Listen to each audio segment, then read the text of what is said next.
how amazing your hair looks. Oh my Yeah, gosh. I cleaned up. You don't exactly run dirty, but yeah, anyway. I put the little thing under my eyes. I You're did the, looking cool. Also, you've got that seamstress thing of a safety pin on your oh, on the left. On the you left, on your know what left. it is? It's a brand. It's very cool. My one of my costumers that I'm working with, it's his label. It's cool. Yeah, it's his label. He's a very good designer. Cool. So, in overview, so for people that don't know you, let's just give a bit of context. Hmm. So, you divide your time between, you spend, with pre-COVID, you spent some time in the UK because you have a British husband. You work, And my sister lives in yes, Britain. that's true. You are based, you have a Chicago base, Yes. and you have an LA base, bearing in mind that you work, as you've already made clear, in the costume industry, in film. And so, whilst you've been to France before for work, as a non work project, to just go off and ensconce yourself in a country. So, just tell me a little bit, an overview about why you wanted to do that, and maybe mention what you did with Spanish and Mexico before, and just tell me a little bit why you had this on your agenda of things to do, Bren. Why this was something for you that you wanted to do. Well, first of all, I love language. That's the base. I've always loved it. And basically because I'm nosy. I want to know what someone else is saying in another language. And I like eavesdropping, I guess. And the best way to do that, especially in living in Los Angeles, is I needed to learn Spanish. But before that, I took French in high school. I took Latin for 2 years. I took French for 2 years. And in between that, Russian was offered, and it was like an extra class that started at some godly hour, like 6:30 in the morning. And I signed up for that and took it until, oh, I don't know, the stupid parents said, oh, well, the Cold War, we shouldn't be teaching our children Russian.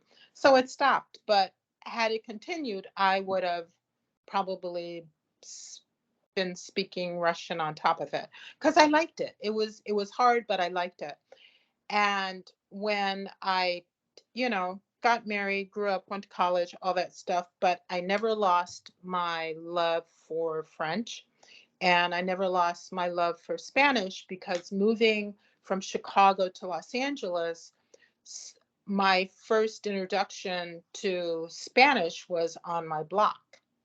And I used to every Saturday sit with my friend. So then, what we're getting at from the get-go then is that you've always, in tandem to studying, you've Yeah. always appreciated this in context way of A, learning a language, and B, using the language. You've always got this Oh, live thing with it. Yeah. yeah. Plus, I learned. I got introduced to homemade tortillas and chorizo and eggs for breakfast. I mean, how can you not love Spanish? Every single day. And so when I finally decided, okay, I'm going to get serious about this, because I've been taking Spanish lessons off and on, French lessons off and on, but I decided one day, what do I need to learn first? Really learn Spanish or really learn French? I lived in California. I needed to really learn Spanish. So I found a school in Puebla and I signed up for it after working. It was a 2 month total immersion class where I lived with a family and I went to school every day. And I did that every hiatus for 7 years. And then I went to UNAM, finished it off and got a degree. And then got a job, coincidentally, in Mexico. And here's what I learned. I learned that, yes, I could speak Spanish. Yes, I could communicate. But now I'm having to communicate with people that I was working with that lived in Mexico City, and I needed to learn the language of the street. And I had learned a little bit of the language of the street, but what I learned from working on that job was the language of the street.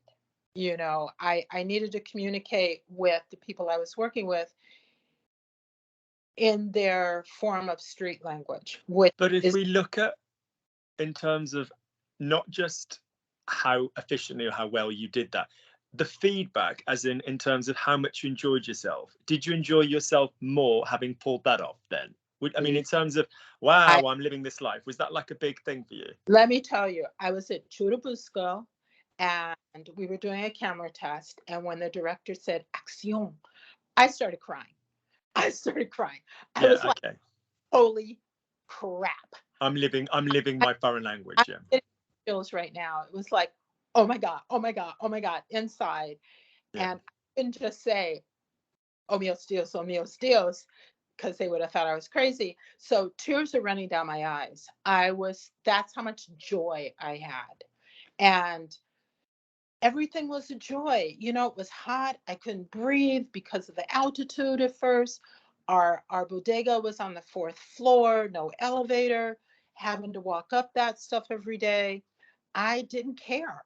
I was I was in my happy spot.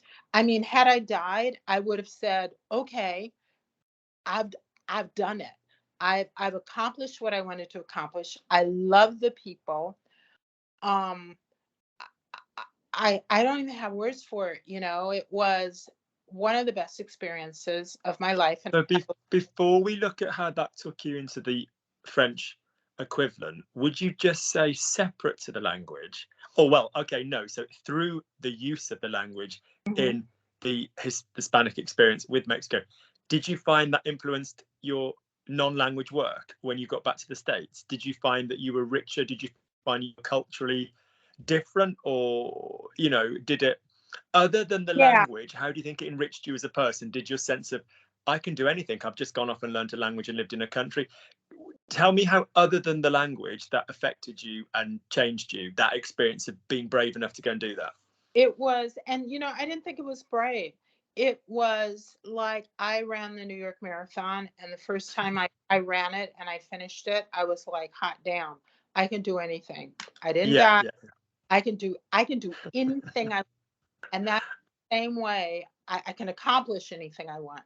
And that was the same way I felt when I came back from Mexico. First of all, I didn't want to come back. Um, There but is that, yeah. yeah, but beyond that, um, I I felt like there wasn't anything, if I put my mind to it, I couldn't accomplish. If someone said, okay, now we need for you to learn Chinese or learn Japanese or climb Mount Everest or whatever, I would have said, oh, okay. And I knew inside that I could do it. It might Would you hurt. say there's there's an enjoyment in the slope, there's an enjoyment in the fact it's a bit of Yeah, a steep curve, because then you're yeah, like, whoa, I've just done all of this, yeah. yeah. I can do it. Nothing is unaccomplishable, if that's a word, for me. Nothing, Okay. whatever, if a task is put in front of me or anything, I can do it if I really want to do it because I've done it before. So that said then, and you obviously had, so to make it clear to people watching, you dipped your toe in France, as in you'd worked in Paris, you'd worked in France, you had friends and contacts in France because of that work, and because you'd had tuition with people who'd then gone back to France. So let's explain, you had a friendship family circle in France before you even did that. But Mm, if COVID hadn't have happened, so do you think you'd have aimed to do, and obviously let's not forget the fact that often these things don't happen because you're just successful in your job and people always want you to go and work with them. But if COVID hadn't have happened, do you think you'd have endeavored to try and do this French residential experience a couple of years earlier, or do you think it just happened at the right time? yeah, well, here's the thing. I already did it. when I was working on Bunheads, as I was working on Bunheads during that time, I said, okay, I'm going to go to France now and I'm going to go to school. And one of my friends said, oh, yeah, I'm going to go with you. And I was thinking, well, I kind of wanted to go by myself. Yes, exactly. Yeah, yeah, Um, yeah. That's the point in integration. It's for me, that way I'm going to Paris. I'm going to spend all this money to go to school in Paris. I did go to school. I was there for 2 months. But then my friend did come with me and, we had a good time. But the thing was, I was speaking English. You were hanging around with people on Flat. a course who, by definition of being on that course, were second language French, none of whom were first language French, as But opposed to what you're obviously going to tell us in just a moment, how that differed to your recent experience where right. there Well, wasn't a lot of English. here's what I did. I got a French boyfriend. He Okay. couldn't, he could not speak English. Okay. So, oh, so funny. Anyway, uh, that helped a lot. And I did what I always do. I immersed myself in, and this is one of the lessons that I did learn from being in Mexico. I totally immersed myself, even though, shoot, are you still there? I'm still there, but